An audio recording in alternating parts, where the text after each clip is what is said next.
నమస్తే. దశాబ్దాల కళ ముఖ్యంగా వర్గీకరణ విషయంలో ఎన్నో ఒడిదుడుకుల మధ్యలో రేవంత్ రెడ్డి సర్కార్ వచ్చిన తర్వాత సంవత్సరాల కాలంలోనే వర్గీకరణకు సంబంధించినటువంటి అంశంలో మరి తెరదించడం జరిగింది. ముఖ్యంగా ఇప్పటికి సైతం కూడా మరి కొన్ని మాదిగ సంఘాలు ముఖ్యంగా మందకృష్ణ లాంటి వాళ్ళు ఇప్పటికి సైతం కూడా ఈ వర్గీకరణ అసంపూర్తిగా జరిగింది, ఈ వర్గీకరణలో మాదిగలకు అన్యాయం జరిగిందన్నటువంటి వ్యాఖ్యలు ఇంకా వినబడతా ఉన్నాయి. సో మాట్లాడదాం ఇదే సంబంధించినటువంటి అంశం పైన మనతో పాటు కాంగ్రెస్ పార్టీ సీనియర్ నాయకులైనటువంటి పీడమర్తి రవి గారితో. అన్న నమస్తే. సో ఒక పక్కన ముఖ్యమంత్రి రేవంత్ రెడ్డి గారు మాట్లాడుతూ ఉన్నటువంటి మాటలు, నేను వర్గీకరణని దేశంలో ఏ రాష్ట్రంలో చేయనటువంటి విధంగా నేను రాష్ట్రంలో చేసిన అన్నటువంటి వ్యాఖ్యలు చేస్తూ ఉంటే, నేను 30 ఏళ్ల పట్టి పోరాటం చేస్తూ ఉన్నాను, ఇదంతా కూడా ఇప్పటికి కూడా అసంపూర్తిగా పూర్తి చేయడం జరిగింది, ఇప్పటికీ మాదిగ సామాజిక వర్గానికి మందకృష్ణ మాదిగ గారు ఇంకా మోసం చేస్తూనే ఉన్నాడు మాయ మాటలతో అని చెప్పేసి ఆయన మాట్లాడుతున్నాడు. సో ఈ వ్యాఖ్యలను ఏ విధంగా తీసుకుంటారు మీరు? అంటే 30 ఏళ్ల పాటు ఉద్యమం జరిగిన మాట నిజమే. 30 ఏళ్లలో 100 మంది నాయకులు ఎంఆర్పిఎస్ సంఘాలు పెట్టిండ్రు. కృష్ణమాదిగ ఒకటే సంఘం పెట్టలే. కృష్ణమాదిగ కన్నా ముందు కూడా వర్గీకరణ ఉద్యమం ఉన్నది. మంద జగన్నాథ ఉన్నాడు, సదాలక్ష్మి ఉన్నది. 1930లో కూడా అసెంబ్లీలో వర్గీకరణ కావాలి, నిజాం గవర్నమెంట్ కూడా చెప్పింది వర్గీకరణ చేసుకోవాలి. నిజాం సర్కార్లో కూడా వర్గీకరణ కోసం ఉద్యమం జరిగింది. ఓకే. తర్వాత మళ్ళీ ఆంధ్ర సర్కార్లో జరిగింది, తెలంగాణ గవర్నమెంట్ వచ్చినాక జరిగింది, కొత్త ఉమ్మడి ఆంధ్రప్రదేశ్లో జరిగింది, మళ్ళీ కొత్తగా 2014 నుంచి తెలంగాణ రాష్ట్రంలో ఈ డిమాండ్ ఉన్నది. కృష్ణమాదిగ ఒకటే చేయలేదు, మాదిగలకు కాంగ్రెస్ పార్టీ అనేమే చేయలేదు. కృష్ణమాదిగ అడిగింది 7% రిజర్వేషన్, రేవంత్ రెడ్డి ఇచ్చింది 9, పావుదొక్క 10. ఓకే. ఇది ఎట్లా తక్కువైతే చెప్పండి, ఇది ఎట్లా అన్యాయం అయితే చెప్పండి. ఎందుకంటే వర్గీకరణ ఇప్పుడు జరగడం కృష్ణమాదిగకి ఇష్టం లేదు, వర్గీకరణ రేవంత్ రెడ్డి చేయడం కృష్ణమాదిగకి ఇష్టం లేదు, వర్గీకరణ ఈ ఏడాది జరగడం ఇష్టం లేదు, వచ్చే ఎన్నికల వరకు దీన్ని తీసుకోవాలని కృష్ణమాదిగ అనుకున్నాడు. అంటే దీని వెనకాల ఇంకేమైనా పార్టీ ఉందని అనుకోవచ్చు? దీని వెనకాల 100% బీజేపీ ఉన్నది. ఇప్పుడు ఆయన పొద్దున ప్రెస్ మీట్లు అంటుండు కదా, వర్గీకరణకు సుప్రీంకోర్టుకు అఫిడవిట్ ఇచ్చింది బీజేపీ అంటుండు. అవును. ఆయన సికింద్రాబాదు పెరేడ్ గ్రౌండ్లో మీటింగ్ పెట్టి మన బీజేపీ కూట్లేండి అన్నాడు. మోడీని తీసుకొచ్చి మీటింగ్ పెట్టిండు. ఆయన 100% ఆయన బీజేపీ మనిషి. ఆయనకు వర్గీకరణ కాంగ్రెస్ చేయడం ఇష్టం లేదు, వర్గీకరణ బీజేపీ ద్వారా చేయించుకోవాలనుకున్నాడు, బీజేపీ గవర్నమెంట్ వస్తే చేయించుకోవాలనుకున్నాడు. ఆయన ఉండి మీరు చూడండి, వర్గీకరణ అయింది, కృష్ణమాదిగ కనిపిస్తలేడు, మాయమైపోయాడు. మీరు మీడియాలో చూడండి, ఈరోజు కనబడ్డాడు, ఈరోజు ప్రెస్ మీట్ పెట్టుండొచ్చు అంతవరకే. సో వర్గీకరణ అవుతుంటే కనీసం ఎంఆర్పిఎస్ స్వీట్లు పంచుకోలేని పరిస్థితికి వచ్చింది. ఇవాళ పిలిపించిండు, ఆ పిలుపులో వాళ్ళు ఏం చేయరు, ఓకే, వాళ్ళకి ఇష్టం లేదు. అదే కిషన్ రెడ్డి, అదే అమిత్ షానో, మోడీ కనుక దీంట్లో ఉండి చేస్తే దాన్ని సంతోషపడేవాడు. కానీ అటువంటి అవకాశం ఉన్నా కూడా మోడీ ద్వారా పార్లమెంటు చట్టం చేసుకొని కృష్ణమాదిగ హీరో కావాల్సిన సందర్భంలో 30 ఏళ్ళ తర్వాత కృష్ణమాదిగ మొదటిసారి రాంగ్ స్టెప్ వేసిండు. అందుకోసమనే ఈ విజయంలో కృష్ణమాదిగ పాత్ర లేకుండా పోయింది. ఓకే. అంటే బీజేపీ కండువా ఎప్పుడు కూడా ఆయన మెడలో కనబడినటువంటి పరిస్థితి కావచ్చు, బీజేపీ ప్రచార సభలో ఎక్కడ కూడా మందకృష్ణ గారి యొక్క ఆయన పిలుపు కూడా ఎక్కడ కూడా కనబడినటువంటి పరిస్థితి. ఎందుకు బీజేపీ పార్టీ ముద్ర మందకృష్ణ పైన వేస్తూ ఉన్నారు? ఒక సామాజిక నాయకుడికి, ఒక అంబేద్కరిస్ట్కి బీజేపీతో ఏం పని? ఒక ఉద్యమ నాయకుడు పార్లమెంటరీ వ్యవస్థలో పార్లమెంటరీ పార్టీల పైన ఒత్తిడి తీసుకురావాలి, కానీ వాళ్ళకు ఓట్లేమని చెప్పే అధికారం లేదు. ఆయన సికింద్రాబాద్ పీరియడ్ గ్రౌండ్లో బీజేపీకి ఓటేయమని చెప్పిండు. ఇప్పటికీ ఆయన బీజేపీతోనే ఉన్నాడు. నిజానికి కృష్ణమాదిగ ఈ విజయంలో ముందు ఉండాల్సి ఉన్నట్టే. ఎప్పుడైతే రేవంత్ రెడ్డి అసెంబ్లీలో దీన్ని ఒప్పుకుంటూ ఆనాడే ఆయన రేవంత్ రెడ్డి వైపు మారాల్సి ఉండే. ఓకే. మారేది ఉంటే ఇవాళ ప్రతి విషయంలో రేవంత్ రెడ్డి గారు కృష్ణమాదిగని ముందు పెట్టి నడిపేటోడు. అందుకోసమే ఇలా కనపడతలేడు కృష్ణమాదిగ, ఈ విజయాన్ని కనిపిస్తలేడు, ఈ విజయాన్ని పాత్ర కనిపిస్తలేదు. అసలు మీ పాత్ర కూడా ఏం కనబడనట్టే ఉంది కదా, ఇంత పెద్ద మీరు రేవంత్ రెడ్డిని పొగుడుతూ.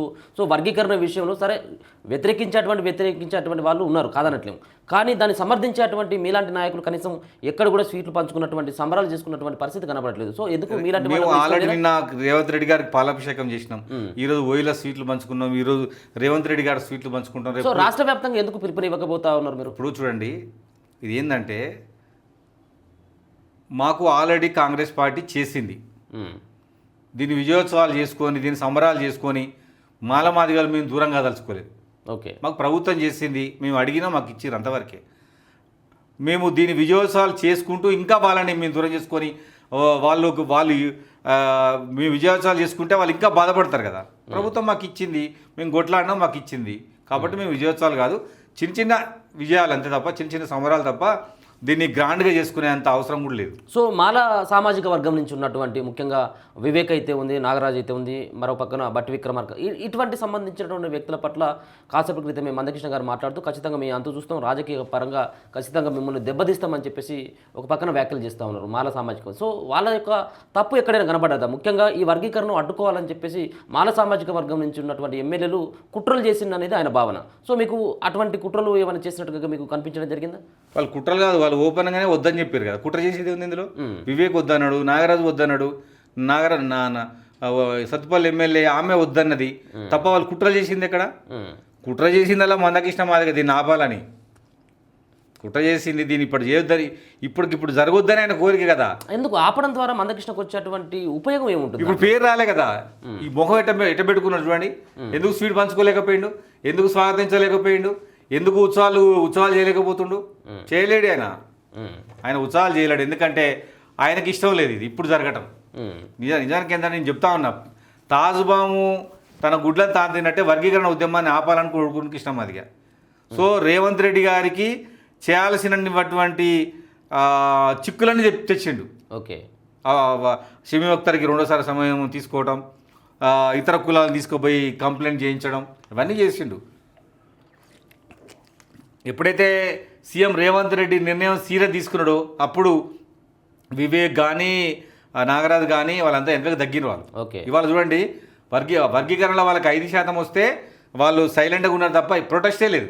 ప్రొటెస్ట్ ఉంది మొత్తం కూడా కృష్ణమాదిగ నుంచే, మీరు గమనించండి. ఓకే, వాళ్ళు చేసింది ఏం చెప్పండి? ఏం చేయలేదు, చిన్న ప్రొటెస్టులు. సో ఈ రోజు కూడా అంటా ఉన్నాడుగా, మేము కూడా సంబరాలు చేసుకున్నాం గ్రామాన అని చెప్పేసి కూడా. ఆయన పాత్ర ఏముంది అసలు? ఆయన పాత్ర ఉంది? ఆయన కాదుగా చేసింది రేవంత్ రెడ్డి. సంబరాలు చేసుకోవాల్సింది కాంగ్రెస్ వాళ్ళు, కాంగ్రెస్ మాదిగలు. ఆయన సంబంధం ఎక్కడ ఉంది చెప్పండి?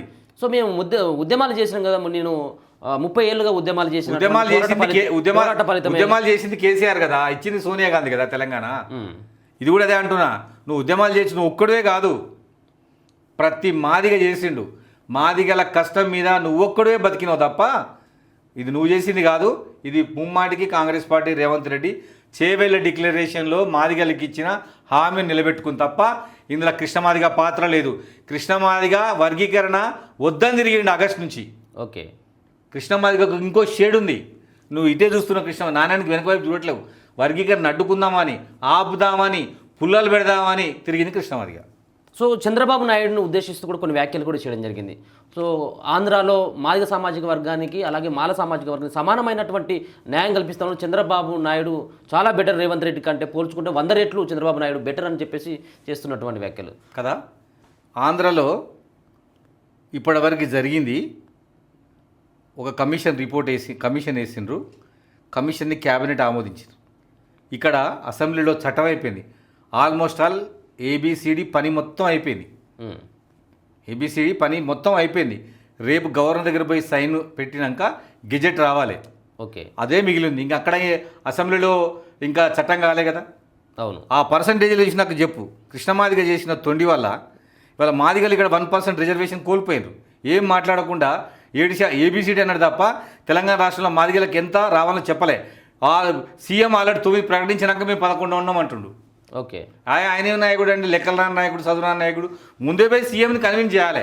నువ్వు మాదిగ జాతి మేలు కోరే వ్యక్తివైతే, నువ్వు పార్టీలతో నీకు సంబంధం లేదు, నువ్వు ఏ పార్టీ కాదు, నీకేం కండవలేదన్నావు. అటువంటిప్పుడు ఎందుకు ఈ రాష్ట్ర ప్రభుత్వం చేయాల్సిన సందర్భం రాష్ట్ర ప్రభుత్వంతో ఉండకుండా ఇంకా బీజేపీ పాట పాడితే ఏం పద్ధతి అండి? సీఎమే అన్నాడు స్వయంగా, నేను ఇంత చేసినా కృష్ణమాదిగ నా దగ్గర రావట్లేడు, నన్ను నమ్మట్లేడని. ఇంకేం చేయమంటారు చెప్పండి? 7% అడిగిండు కృష్ణమాదిగ, 9% ఇచ్చిండు రేవంత్ రెడ్డి. రేపు పొద్దున నాకు రావాల్సింది 10% కదా అని అడుగుతూ ఉన్నాడు కదా. ఇప్పుడు కూడా 10%. ఎప్పుడు చెప్పండి తుండేంటారని దీన్ని కిరికిరి కృష్ణమాదిగ చేసేది. నిజానికి షమీమ్ అఖ్తర్ రిపోర్టు ఇచ్చినాకనైనా, లేకపోతే ఆగస్టులో ఆగస్ట్ 1 తారీఖు సుప్రీంకోర్టు తీర్పు ఇచ్చినాకనైనా కృష్ణమాదిగ పోయి రేవంత్ రెడ్డిని కలిసి మా పర్సెంటేజ్ ఇంత ఇవ్వమని అడిగిండా? మా పర్సెంటేజ్ ఇంత చూడమని చెప్పిండా? ఆయన డిమాండే 1994లో 7%తో ప్రారంభమైంది. ఇవాళ ఆంధ్రాలో 6% వస్తుంది. మరి అట్లంటే మరి అక్కడ 7 ఇవ్వమని అడగట్లేడు, 8 ఇవ్వమని అడగట్లేడు, 9 ఇవ్వమని అడగట్లేడు. ఇక్కడ ఎందుకు అడుగుతుండు? ఇవాళ ఇంత చేస్తే కూడా ఇంకా చంద్రబాబు నాయుడు మెచ్చుకుంటాడు. మరి ఎందుకు బీజేపీ పాలిత రాష్ట్రాల్లో చేయమని అడుగుతలేవు? ఒక బీజేపీ పాలిత రాష్ట్రాల్లో చేయలే కదా. ఎందుకు అడుగుతలేవు నువ్వు? అసలు దేశవ్యాప్తంగా పార్లమెంట్ చట్టం చేయమని ఎందుకు కోరలేదు? తపాలాలో, బిఎస్ఎన్ఎల్లో, రైల్వేలో ఏబీసీడీ వస్తుందా? కృష్ణమాదిగకు క్రెడిట్ రాదన్న ఇలా. ఎందుకు చెప్పనా? ఆయన అన్నది ఏబిసిడి, ఇక్కడ ప్రభుత్వం చేసింది ఏబీసీ. ఆయనకేం సంబంధం చెప్పండి? నేను అడుగుతున్నా. ఆయన అడిగింది ఎస్సీలను ఏబిసిడీలుగా వర్గీకరించాలన్నాడు, అవునా కదా? అవును. మరి ఇక్కడ తెలంగాణ ప్రభుత్వం ఏబీసీనే ఇచ్చింది. నువ్వు చెప్పింది ఏది కాలే, నువ్వు చెప్పిన పర్సంటేజ్లు ఏం కాలే, నీతోని ఏం కాలే.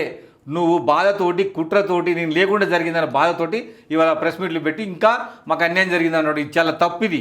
సో మాదిగ సామాజిక వర్గం అంతా ఇంకా మందకృష్ణ వైపే ఉన్నట్టుగా కనబడతా ఉన్నది. ముఖ్యంగా ఆయన చెప్పేటువంటి మాటనే విశ్వసిస్తున్నట్టుగానే కనబడుతుంది. ఎందుకంటే మొన్న ఒక పిలుపుని ఇచ్చినటువంటి నేపథ్యంలో ఏదైతే 1,00,000 డప్పులు 1,000 గొంతులు అన్నటువంటి ఒక కార్యక్రమానికి పిలుపు ఇవ్వడంతో గ్రామాన సైతం కూడా వాళ్ళందరూ కూడా అక్కడక్కడ డబ్బులు కొట్టుకుంటే ఏముంది, హైదరాబాద్ రావాలి కదా. అక్కడక్కడ డబ్బులు మీరే పర్మిషన్ ఇవ్వలేదు, హైదరాబాద్ మీ ప్రభుత్వం కదా పర్మిషన్. లేదు, పర్మిషన్ దానికి రాలే. అది 4వ తారీఖే చట్టమే షమ్మిముక్త కమిటీని అసెంబ్లీలో ఆమోదిస్తే వాయిదా తీసుకున్నాడు. ఇప్పుడు కొట్టమని చూద్దాం డబ్బులు ఎంతమంది వస్తారో. హైదరాబాద్లో ఉన్నటువంటి ట్యాంక్ బండ్ మీద డబ్బులు కొట్టడం కాదు, ఎల్బీ షెడ్లను కొట్టమను, అప్పుడు డబ్బుల సంగతి తెలుస్తుంది. ఎందుకు అంటే ఇప్పటికీ మాదిగ సామాజిక వర్గం మీకు ఇచ్చినటువంటి 9% తోటి పూర్తి స్థాయిలో సంతృప్తిగా ఉన్నారా? 99% సంతృప్తిగా ఉన్నారు. కృష్ణమాదిగ కుక్కడికి ఇష్టం లేదు. నేను 100 సార్లు చెప్తున్నా. మాదిగలంతా కాంగ్రెస్ వైపు ఉన్నారు, కృష్ణమాదిగ బీజేపీ వైపు ఉన్నాడు. సో మీలాంటి ముఖ్యమైనటువంటి వ్యక్తులు, సో ఇదే మందకృష్ణ గారు ఎత్తుకున్నటువంటి నినాదమే కావచ్చు. ముఖ్యంగా ఆయన 1,00,000 డప్పులని పెట్టేదంటే మీరు 1,50,000 డప్పులు అని చెప్పేసి ఒక కృతజ్ఞత సభ పెట్టుకోవచ్చు. మేము ఎందుకు డబ్బులు కొడతామండి? ఉన్నత విద్య చదువుకున్నాం, మేము డబ్బులు ఎందుకు కొడతాం? మేము భలేగున్నాం. మేము సూట్లు బూట్లు వేసుకుని వస్తాం చూడండి. సార్ అదే ఎప్పుడు ఏప్రిల్ 14వ తారీఖున అంటే డిసైడ్ అయిపోయిందా? డిసైడ్ అయిపోయినాం. మేము అందరం సూట్లు బూట్లు వేసుకొని వస్తాం. మేము ఉన్నత విద్యావంతులము, పిహెచ్డి చదువుకున్న యూనివర్సిటీలో ఎమ్మెల్యేలుగా పోటీ చైర్మన్ అయిన వాళ్ళం. అంబేద్కర్ని ఎదురు పెట్టుకొని చదువుకున్న వాళ్ళం. మేము ఎందుకు డబ్బు కొడతామండి? కృష్ణమాదిగ చదువు రాలేదు, కృష్ణమాదిగ ఎమ్మటి ఉన్న బ్యాచ్కి చదువు రాదు, వాళ్ళు డబ్బులు కొట్టుకుంటారు. మేము ఎందుకు కొడతాం డబ్బులు? ఎందుకు కొట్టాలి డబ్బులు? వివేక్ డబ్బు కొట్టిండు ఆ మీటింగ్ పెట్టి. నువ్వు ఒక మీటింగ్ పెట్టి పెరేడ్ గ్రౌండ్లో వచ్చిన మాదిగలందరూ కూడా సూట్లు బూట్లు వేసుకొని రావాలని, కానీ ఇంకా మేము డబ్బులు కొట్టామా ఈ జనరేషన్లో, ఈ డిజిటల్ యుగంలో? ఎందుకు ఆ డప్పులు అన్నటువంటి పిలుపును మీరు పిడమర్తిరావు గారు వ్యతిరేకిస్తున్నారా? వ్యతిరేకించుడు కాదు, అసలు అటువంటి కార్యక్రమం ఏందండి ఈ సమాజానికి? మరి అట్లంటే మైకేల్ జాక్సన్ లాగా సూట్ మంచి డ్యాన్స్ చేయాలి, అంబేద్కర్ లాగా సూటు బూటేసుకోవాలి, అట్లా చేయాలి. కానీ డప్పు కొట్టుకోండి రాండి, డబ్బు తిప్పి అడుక్కోండి, ఇట్లాంటి కాదు ఈ సమాజాన్ని నేర్పించేది. కృష్ణమాదిగా ఆ డబ్బుల కార్యక్రమాన్ని శుద్ధ దండగా రాజకీయ నాయకుడు చేసి, ఉద్యమ నాయకుడు చేసే పంద కాదు. దమ్ముంటే వివేక్ లాగా పెరేడ్ గ్రౌండ్లో మీటింగ్ పెట్టి గవర్నమెంట్ ఒప్పియాలి. ఈ డబ్బులు కొట్టుకోవడం ఇదే సంస్కృతి. సో ఒక పక్కన సుప్రీంకోర్టు ఇచ్చినటువంటి గైడ్లైన్స్ కావచ్చు, మరొక పక్కన ఇప్పుడు ప్రధాని నరేంద్ర మోడీ గారు సంబంధించిన సూచన మేరకు ఆ విధమైనటువంటి తీర్పు వచ్చింది. మేము ఖచ్చితంగా మోడీ గారికి రుణపడి ఉంటామన్నటువంటి వ్యాఖ్యలు కూడా చేస్తాం. నేను అదే చెప్పిన, కృష్ణమాదిగా బీజేపీ ట్రాప్లో ఉన్నాడు. నరేంద్ర మోడీ ఎవరండి చెప్పడానికి? సుప్రీంకోర్టుకు చెప్పడానికి నరేంద్ర మోడీకి ఏం హక్కు ఉన్నది చెప్పండి? సుప్రీంకోర్టుకి బీజేపీ పార్టీ కేంద్ర ప్రభుత్వం ఇచ్చినటువంటి అఫిడవిట్ని దమ్ముంటే కృష్ణమాదిగా బయట పెట్టాలి. సుప్రీంకోర్టుకి బీజేపీ పార్టీ అఫిడవిట్ ఇవ్వడం వల్లనే సుప్రీంకోర్టు తీర్పిచ్చింది అంటాడుగా కృష్ణమాదిగా. అఫిడవిట్ బయట పెట్టమని దమ్ముంటే ఎందుకు కృష్ణమాదిగా బీజేపీ రుణపడి ఉన్నాడు అన్నప్పుడు అదే బీజేపీ పార్టీతోటి కేంద్ర చట్టం ఎందుకు చేయించలేదు?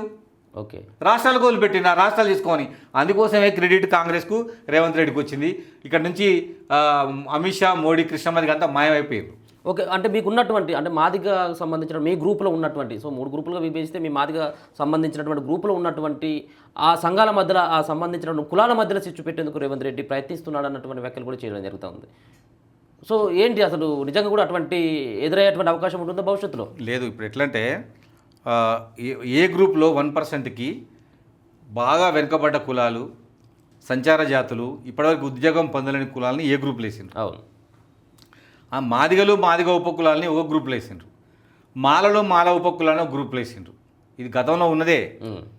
ఓకే, కృష్ణమాదిగ పెట్టినప్పుడు డిమాండ్ పెట్టినప్పుడు ఉన్నదే ఇది. ఇప్పుడు కొత్తగా ఏం చేర్చలేదు. చేర్చే ముందు ఎందుకు సీఎంను గెలవలే? చేర్చే ముందు సీఎంని ఎందుకు గెలవలే? సీఎంని ఎందుకు చెప్పాలి పర్సంటేజ్? అంతా అయిపోయాక ఇప్పుడు బాధపడితే ఏం లాభం? నాయకుడు తెలివిగల నాయకుడు అయితే రాష్ట్ర ప్రభుత్వంతో నిలబడి పక్కన ఉండి పనంతా చేయించుకోవాలి. ఓకే, అది అంతకన్నా ప్రధానమైన డిమాండ్ అనేది కృష్ణమాదిగ వదిలిపెడుతుంది, గుర్తుపెట్టుకోండి. ఇవాళ ఏబిసిడి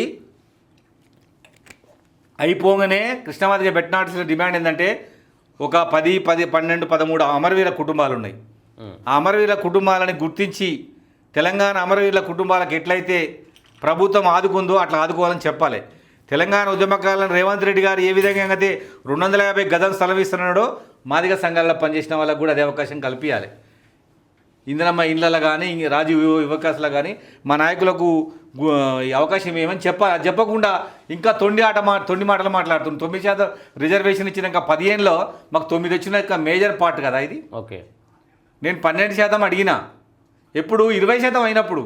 ఓకే, దానికోసం పోరాడితే 11 వస్తుంది. ఇవాళ రేపు 26 సంవత్సరంలో నెక్స్ట్ కేంద్ర కుల గణన అప్పుడు తర్వాత మేము ఎంత పర్సెంట్ ఉందో మాకు అంత పర్సెంట్ రాష్ట్ర ప్రభుత్వం ఇస్తుంది. సో గత నోటిఫికేషన్ కూడా వర్గీకరణకు అమలు చేస్తామని చెప్పినటువంటి రాష్ట్ర ముఖ్యమంత్రి సో ఈ విషయంలో మోసం చేసినట్టు కాదా? కాదు. ఎందుకని? ఎందుకంటే అది వర్తించదు. చెప్పారు కదా ముఖ్యమంత్రి గారు చెప్పినా రాజ్యాంగం అది వర్తించదు. రాజ్యాంగంలో ముఖ్యమంత్రి గారి చేతిలో కూడా లేదు అది. ఆయన మాదిగల మీద ప్రేమతోటి సంతోషంలో చెప్పిన మాట గతంలో ఉన్న నోటిఫికేషన్లో కూడా వర్తింపజేస్తా అని. నిజానికి తర్వాత న్యాయ నిపుణుల సలహా అడిగి ఉంటాడు నాకు తెలిసి. ఎందుకంటే అప్పుడు ఎస్సీ రిజర్వేషన్లు 15% ప్రకారమే మేము నింపుతామని నోటిఫికేషన్లో వచ్చింది. కానీ ఇక్కడ కేటగిరీ అయిందనుకోండి వర్తించదు. అది వాళ్ళు కోర్టుకు పోతే మొత్తం పోతాయి. అందుకోసం వాళ్ళు ఇవాళ మళ్ళీ నిన్న అసెంబ్లీలో ఈ రోజు నుంచి రేపు గెజెట్ రాగానే గెజెట్లో మా పర్సంటేజ్ ప్రకటించిన తర్వాత వచ్చిన నోటిఫికేషన్ నుంచి వర్తిస్తుంది తప్ప చదువుకునే ఎవరికైనా ఇది అర్థమవుతుంది. గత నోటిఫికేషన్లకు ఇది వర్తించదు. సో మరికొన్ని కామెంట్లు కూడా ముఖ్యమంత్రి గారు సో మీ మాదిగ సామాజిక వర్గంతో ఈరోజు ప్రెస్ మీట్ కూడా పెట్టడం జరిగింది చాలామందితో. సో దాంట్లో మీకోసం అంటే నేను వర్గీకరణకు అనుకూలంగా ఉన్నాను, మాదిగా అలాగే ఎస్సీ కులాలకు సంబంధించినటువంటి దాంట్లో నేను ఖచ్చితంగా అనుకూలంగా ఉండేటువంటి ప్రయత్నం చేసి ఇప్పటి వరకు కూడా నేను నోటిఫికేషన్ కూడా సో వర్గీకరణను నేను చేస్తూ ఉన్నాం అని చెప్పేసి ఎప్పుడైతే నేను నిర్ణయించుకున్నానో అప్పటి నుంచి నేను కనీసం నోటిఫికేషన్ కూడా నేను వేయట్లేదు. అంటే నేను ఎస్సీ కులాలపైన నేను ఎంత ప్రేమ ఉన్నాను అన్నటువంటి వ్యాఖ్యలు కూడా చేయడం జరిగింది. సో ఆ వ్యాఖ్యలు చూసిన తర్వాత యాజ్ ఏ ఎస్సీ సంబంధించినటువంటి సామాజిక వర్గం నుంచి ఉన్నటువంటి మీరు ఏ విధంగా అర్థం చేసుకోవచ్చు? ఆయనకు అంత ప్రేమ ఉంది జాతి మీద. ఈ రెడ్డిస్ తోటి మాదిగలంతా గ్రామాల్లో కలిసి ఉంటారు. ఎందుకంటే ఈ నోటిఫికేషన్లు ఏదైతే ఇప్పుడు మొన్న గ్రూప్ 1 గ్రూప్ 2 గ్రూప్ 3 రిజల్ట్స్ వచ్చినాయో అవన్నీ 22లో ఓకే 23లో కేసీఆర్ గవర్నమెంట్లో వేసిన నోటిఫికేషన్లకు ఎగ్జామ్స్ రిజల్ట్ అది. ఎప్పుడైతే ఆగస్టు 1 నుంచి ఉందో ఆ తర్వాత నోటిఫికేషన్లు వేయడం బంద్ చేసిండ్రు. ఓకే. సో ఇప్పుడు ఆ ఆగస్ట్ 1 నుంచి నోటిఫికేషన్లు కావచ్చు, ఇప్పుడు ఎగ్జామ్స్ అయితే ఏవైతే జరిగినాయో వాటి నుంచి వర్తిస్తాయి. ఇక వచ్చే నోటిఫికేషన్ నుంచి వర్తిస్తాయి. ఇవి దాన్ని మనం అట్లా రిసీవ్ చేసుకోవాలి దాన్ని తప్ప సీఎం గారి చేతిలో కూడా లేదు. అది రాజ్యాంగంలో లేదు అట్లా. పాత నోటిఫికేషన్లకు వర్గీకరణ వర్తించదు, కొత్త నోటిఫికేషన్లకు వర్గీకరణ వర్తిస్తుంది. గెజెట్ రాగానే ఎప్పుడైతే నోటిఫికేషన్ వస్తుందో తప్పనించి వర్తిస్తుంది. సో గతం నుంచి కూడా 15% రిజర్వేషన్. సో రిజర్వేషన్ల పెంపు కోసం పోరాడాల్సినటువంటి మాదిగ సామాజిక వర్గం కావచ్చు, ఎస్సీ కులాలు కావచ్చు, సో ఉన్నటువంటి 15% పైనే పోరాటం చేస్తూ దీనిపైన పదే మాట్లాడడం ఏంటి? ఉన్నటువంటి జనాభా దామాష ప్రకారం పెంచుకోవాల్సినటువంటి అవసరం కూడా ఉంటుంది కదా. సో దానికోసం మీరు చేసేటువంటి ప్రయత్నం మేము ఏమన్నామంటే ఎస్సీ రిజర్వేషన్లు పెంచుకుందాం, ఏబిసిడిగా పంచుకుందామని నినాదంతో నేను బయటకు వెళ్ళాను. నేను ఎస్సీ రిజర్వేషన్లు పెంచాలి, వాటిని ఏబిసిడిగా పంచాలా అని నేను నినాదం ఇచ్చిన. తెలంగాణ రాష్ట్రంలో మాదిగలకు 12% రిజర్వేషన్ ఇవ్వాలంటే కృష్ణ మాదిగ నవ్విండు. ఇవాళ 11% అంటాడు. షమీమ్ అఖ్తర్ రిపోర్ట్ వచ్చిన కానుంచి సుప్రీంకోర్టు తీర్పు వచ్చిన కాంచి కృష్ణ మాదిగ మేము 11 ఉన్నామంటే రేవంత్ రెడ్డి గారు ఖచ్చితంగా 10-11 మార్కు ఇచ్చేవాడు. కృష్ణ మాదిగ నిర్లక్ష్యం వల్ల మేము చాలా కోల్పోయినాం. సో చివరిగా కృష్ణ మాదిగకు మీరు ఇచ్చేటువంటి సందేశం ఏంటి?